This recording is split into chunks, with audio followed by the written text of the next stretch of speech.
ആകാശവാണി.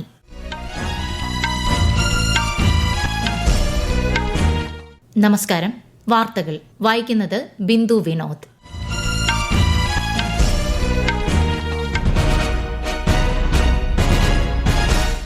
പ്രധാന വാർത്തകൾ. രാജ്യത്തെ 36 ഇടങ്ങളിൽ പാകിസ്ഥാൻ നടത്തിയ വ്യോമാക്രമണ ശ്രമം ഇന്ത്യ ചെറുത്തതായി വിദേശകാര്യ മന്ത്രാലയം. പാകിസ്ഥാൻ ലക്ഷ്യമിട്ടത് നഗരങ്ങളെയും സൈനിക സംവിധാനങ്ങളെയും. സുരക്ഷാ സാഹചര്യവും സേനയുടെ പ്രവർത്തനവും വിലയിരുത്താൻ രാജ്യരക്ഷാമന്ത്രി രാജ്നാഥ് സിംഗ് ഉന്നതതല യോഗം വിളിച്ചു. അതിർത്തി സംസ്ഥാനങ്ങളിൽ സുരക്ഷ കർശനമാക്കി. ഇന്ത്യയ്ക്ക് പിന്തുണ പ്രഖ്യാപിച്ച് അന്താരാഷ്ട്ര സമൂഹം. അമേരിക്ക, UK, ഇസ്രയേൽ അടക്കമുള്ള രാജ്യങ്ങളാണ് പിന്തുണ അറിയിച്ചത്. മലപ്പുറത്ത് നിപ സ്ഥിരീകരിച്ച സാഹചര്യത്തിൽ ജാഗ്രത കർശനമാക്കി ആരോഗ്യവകുപ്പ്. സമ്പർക്ക പട്ടികയിൽപ്പെട്ട 6 പേരുടെ പരിശോധനാ ഫലം നെഗറ്റീവ്. സുരക്ഷാ കാരണങ്ങൾ കണക്കിലെടുത്ത് IPL മത്സരങ്ങൾ ഒരാഴ്ചത്തേക്ക് നിർത്തിവച്ചതായി BCCI. വാർത്തകൾ വിശദമായി. രാജ്യത്തെ 36 ഇടങ്ങളിൽ 400ഓളം ഡ്രോണുകൾ ഉപയോഗിച്ച് പാകിസ്ഥാൻ നടത്തിയ വ്യോമാക്രമണ ശ്രമം ഇന്ത്യൻ സേന ചെറുത്തതായി വിദേശകാര്യ മന്ത്രാലയം. ലേ മുതൽ സർക്രീക്ക് വരെയുള്ള ഇടങ്ങളിലാണ് പാകിസ്ഥാൻ ഡ്രോൺ ആക്രമണം നടത്തിയത്. ഡ്രോണുകൾ ഇന്ത്യൻ സേന വെടിവെച്ചിട്ടതായി വിദേശകാര്യ മന്ത്രാലയവും സൈനിക വൃത്തങ്ങളും ന്യൂഡൽഹിയിൽ നടത്തിയ സംയുക്ത വാർത്താ സമ്മേളനത്തിൽ വ്യക്തമാക്കി. ഇന്ത്യയുടെ പടിഞ്ഞാറൻ അതിർത്തിയിൽ പലതവണ പാകിസ്ഥാൻ വ്യോമപാത ലംഘിച്ചതായും സേന അടിസ്ഥാന സൌകര്യങ്ങളെ ലക്ഷ്യമിട്ടായിരുന്നു നീക്കമെന്നും കേണൽ സോഫിയ ഖുറേഷി വാർത്താ സമ്മേളനത്തിൽ അറിയിച്ചു. ഡ്രോണുകളിൽ നടത്തിയ ഫോറൻസിക് പരിശോധനയിൽ അവ തുർക്കിഷ് ഡ്രോണുകളാണെന്ന് പ്രാഥമിക റിപ്പോർട്ടുകളുണ്ടെന്നും അവർ പറഞ്ഞു.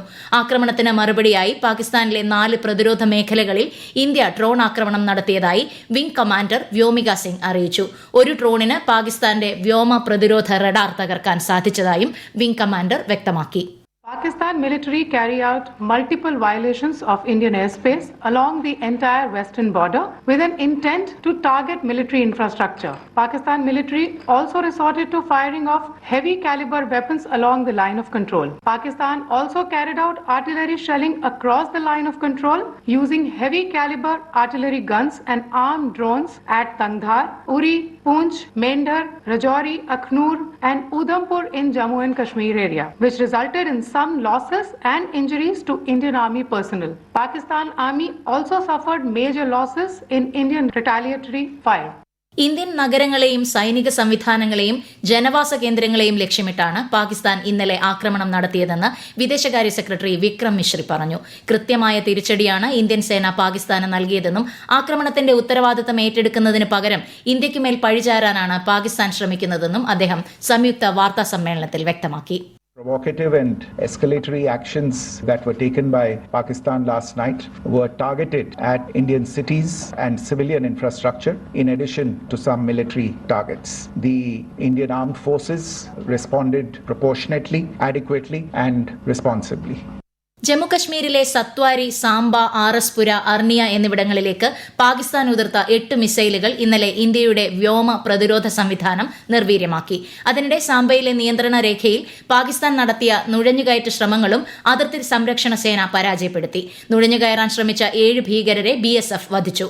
പഹൽഗാം ഭീകരാക്രമണമാണ് സൈനിക നടപടിയിലേക്ക് നയിച്ചതെന്നും പാക് പ്രകോപനങ്ങളോട് പ്രതികരിക്കുക മാത്രമാണ് ഇന്ത്യ ചെയ്തതെന്നും കേന്ദ്ര സർക്കാർ നിലപാട് ആവർത്തിച്ചു. രാജ്യരക്ഷാമന്ത്രി രാജ്നാഥ് സിംഗിന്റെ അധ്യക്ഷതയിൽ ന്യൂഡൽഹിയിൽ ഉന്നതതല യോഗം ചേർന്നു.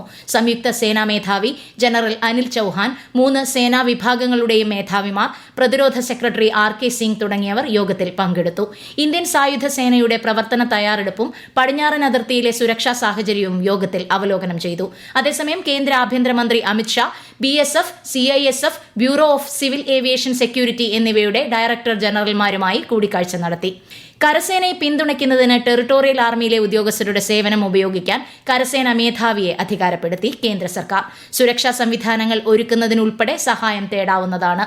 ടെറിട്ടോറിയൽ ആർമിയുടെ നിലവിലുള്ള 32 ഇൻഫൻട്രി ബറ്റാലിയനുകളിൽ നിന്ന് 14 ഇൻഫൻട്രി ബറ്റാലിയനുകളെ ഉൾപ്പെടുത്തിയാണ് ഇത് സംബന്ധിച്ച വിജ്ഞാപനം പ്രതിരോധ മന്ത്രാലയം പുറത്തിറക്കിയത്. ഈ ഉത്തരവിന് 3 വർഷത്തേക്ക് പ്രാബല്യമുണ്ടാകും. ഇന്ത്യയ്ക്ക് പിന്തുണയുമായി അന്താരാഷ്ട്ര സമൂഹം. America, UK, Israel, Saudi Arabia, Qatar, UAE ഉൾപ്പെടെയുള്ള രാജ്യങ്ങൾ ഇന്ത്യയ്ക്ക് പിന്തുണ അറിയിച്ചു. യൂറോപ്യൻ യൂണിയനും 27 അംഗരാജ്യങ്ങളും ഇന്ത്യയെ പിന്തുണച്ചു. രാജസ്ഥാൻ, ഗുജറാത്ത് തുടങ്ങിയ അതിർത്തി സംസ്ഥാനങ്ങളിലും കർശന ജാഗ്രത തുടരുകയാണ്. പാകിസ്ഥാന്റെ ആക്രമണ ശ്രമങ്ങളുടെ പശ്ചാത്തലത്തിൽ രാജസ്ഥാനിലെ വിവിധ നഗരങ്ങളിൽ ഇന്നലെ രാത്രി ബ്ലാക്ക് ഔട്ട് പ്രഖ്യാപിച്ചിരുന്നു. ഗുജറാത്ത് അതിർത്തിയിലെ സുരക്ഷാ സ്ഥിതിഗതികൾ സംസ്ഥാന സർക്കാർ ഉന്നതതല യോഗം ചേർന്ന് വിലയിരുത്തി. കച്ച്, പത്താൻ, ബനസ്കന്ദ മേഖലയിൽ ജാഗ്രത കർശനമാക്കി. കർശനമാക്കിയിട്ടുണ്ട്. പഞ്ചാബിലെ സ്ഥിതിഗതികൾ അവലോകനം ചെയ്യുന്നതിന് സംസ്ഥാന സർക്കാർ ഇന്ന് മന്ത്രിസഭാ യോഗം വിളിച്ചു. 9 ആന്റി ഡ്രോൺ സംവിധാനങ്ങൾ വാങ്ങി BSFുമായി ചേർന്ന് അതിർത്തി ജില്ലകളിൽ വിന്യസിക്കാൻ തീരുമാനിച്ചതായി പഞ്ചാബ് മുഖ്യമന്ത്രി ഭഗവന്ത് മാൻ പറഞ്ഞു. മന്ത്രിസഭാ യോഗത്തിൽ ആശുപത്രികളുടെയും അഗ്നിരക്ഷാ സേനയുടെയും തയ്യാറെടുപ്പുകളും വിലയിരുത്തി. അനിഷ്ട സംഭവങ്ങൾ നേരിടുന്നതിന് 6 അതിർത്തി ജില്ലകളുടെ ചുമതല വിവിധ മന്ത്രിമാർക്ക് നൽകാനും യോഗത്തിൽ തീരുമാനമായി. ഈ വാർത്തകൾ ആകാശവാണിയിൽ നിന്ന്. ആകാശവാണി വാർത്തകളും വാർത്താധിഷ്ഠിത പരിപാടികളും All India Radio News Thiruvananthapuram YouTube ചാനലിലും All India Radio News Thiruvananthapuram Facebook പേജിലും AR News_ തിരുവനന്തപുരം ഇൻസ്റ്റഗ്രാം അക്കൌണ്ടിലും AR News_TVM X ഹാൻഡിലും ലഭ്യമാണ്.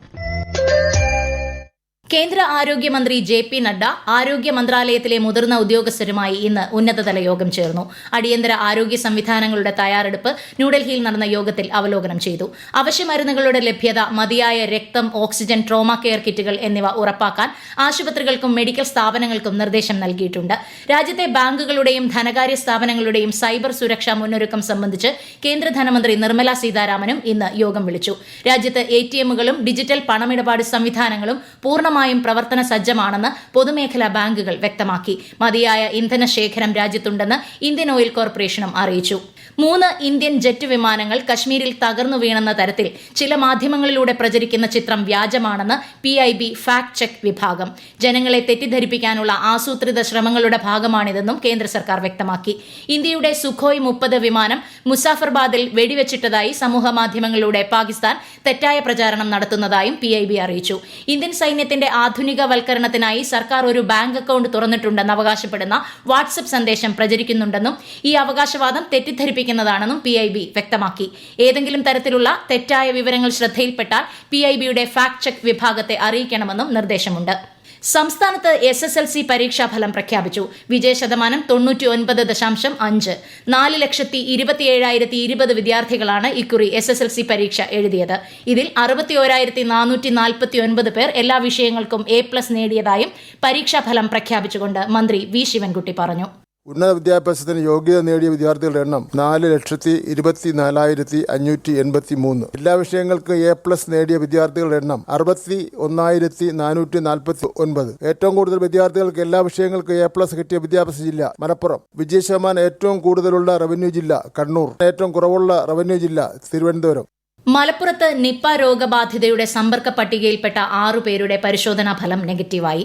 രോഗലക്ഷണങ്ങൾ കാണിച്ചിരുന്ന 6 പേരും ഹൈറിസ്ക് വിഭാഗത്തിൽ ഉൾപ്പെട്ടവരാണ്.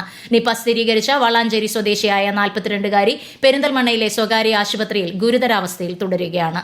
12 കുടുംബാംഗങ്ങൾ ഉൾപ്പെടെ 49 പേരാണ് സമ്പർക്ക പട്ടികയിലുള്ളത്. ഇന്ത്യൻ പ്രീമിയർ ലീഗ് മത്സരങ്ങൾ ഒരാഴ്ചത്തേക്ക് നിർത്തിവെക്കുന്നതായി BCCI. ഇന്ത്യ-പാകിസ്ഥാൻ അതിർത്തിയിലെ സംഘർഷ സാഹചര്യങ്ങൾ പരിഗണിച്ചാണ് തീരുമാനം. പുതുക്കിയ തീയതിയും വേദിയും പിന്നീട് അറിയിക്കുമെന്നും BCCI അറിയിച്ചു. IPL ഗവേണിംഗ് കൌൺസിലിന്റേതാണ് തീരുമാനം. മുംബൈ ഭീകരാക്രമണ കേസിലെ പ്രതി തഹാവൂർ റാണയെ പ്രത്യേക NIA കോടതി ജൂൺ 6 വരെ ജുഡീഷ്യൽ കസ്റ്റഡിയിൽ വിട്ടു. ഏപ്രിൽ 28-ന് 18 ദിവസത്തെ റിമാൻഡ് അവസാനിച്ചതിനെ തുടർന്ന് NIA കസ്റ്റഡി നീട്ടുന്നതിനായാണ് റാണയെ കോടതിയിൽ ഹാജരാക്കിയത്. ലിയോ 14 മാർപ്പാപ്പയ്ക്ക് ആശംസകൾ നേർന്ന് പ്രധാനമന്ത്രി നരേന്ദ്രമോദി. സമാധാനം, ഐക്യം, ഐക്യദാർഢ്യം, സേവനം എന്നീ ആദർശങ്ങൾ പ്രചരിപ്പിക്കേണ്ട പ്രധാന സമയത്താണ് ലിയോ 14 മാർപ്പാപ്പ കത്തോലിക്ക സഭയുടെ നേതൃത്വ സ്ഥാനത്ത് എത്തുന്നതെന്നും ശ്രീ മോദി സമൂഹമാധ്യമത്തിൽ കുറിച്ചു. സിന്ധു നദീജല കരാർ താൽക്കാലികമായി നിർത്തിവെച്ചത് പരിഹരിക്കുന്നതിൽ ലോകബാങ്കിന്റെ പങ്കിനെക്കുറിച്ചുള്ള മാധ്യമങ്ങളുടെ ഊഹാപോഹങ്ങൾ തള്ളി ലോകബാങ്ക്. ഒരു സഹായി എന്ന നിലയിൽ മാത്രമാണ് പ്രവർത്തിക്കുന്നതെന്നും അതിനപ്പുറം ലോകബാങ്കിന് മറ്റൊരു പങ്കുമില്ലെന്നും ലോകബാങ്ക് പ്രസിഡന്റ് വ്യക്തമാക്കി. കേരളത്തിൽ പോലീസ് തലപ്പത്ത് വീണ്ടും അഴിച്ചുപണി. DGP മനോജ് എബ്രഹാമിനെ വിജിലൻസ് ഡയറക്ടറായി നിയമിച്ചു. ADGP MR അജിത് കുമാറാണ് പുതിയ എക്സൈസ് കമ്മീഷണർ. പ്രധാന വാർത്തകൾ വീണ്ടും. രാജ്യത്തെ 36 ഇടങ്ങളിൽ പാകിസ്ഥാൻ നടത്തിയ വ്യോമാക്രമണ ശ്രമം ഇന്ത്യ ചെറുത്തതായി വിദേശകാര്യ മന്ത്രാലയം. പാകിസ്ഥാൻ ലക്ഷ്യമിട്ടത് നഗരങ്ങളെയും സൈനിക സംവിധാനങ്ങളെയും. സുരക്ഷാ സാഹചര്യവും സേനയുടെ പ്രവർത്തനവും വിലയിരുത്താൻ രാജ്യരക്ഷാമന്ത്രി രാജ്നാഥ് സിംഗ് ഉന്നതതല യോഗം വിളിച്ചു. അതിർത്തി സംസ്ഥാനങ്ങളിൽ സുരക്ഷ കർശനമാക്കി. ഇന്ത്യയ്ക്ക് പിന്തുണ പ്രഖ്യാപിച്ച അന്താരാഷ്ട്ര സമൂഹം. അമേരിക്ക, UK, ഇസ്രയേൽ അടക്കമുള്ള രാജ്യങ്ങളാണ് പിന്തുണ അറിയിച്ചത്. മലപ്പുറത്ത് നിപ്പ സ്ഥിരീകരിച്ച സാഹചര്യത്തിൽ ജാഗ്രത കർശനമാക്കിയ ആരോഗ്യവകുപ്പ്. സമ്പർക്ക പട്ടികയിൽപ്പെട്ട 6 പേരുടെ പരിശോധനാ ഫലം നെഗറ്റീവ്. സുരക്ഷാ കാരണങ്ങൾ കണക്കിലെടുത്ത് IPL മത്സരങ്ങൾ ഒരാഴ്ചത്തേക്ക് നിർത്തിവെച്ചതായി BCCI. വാർത്തകൾ കഴിഞ്ഞു. അടുത്ത വാർത്താ പ്രക്ഷേപണം രാത്രി 8:35.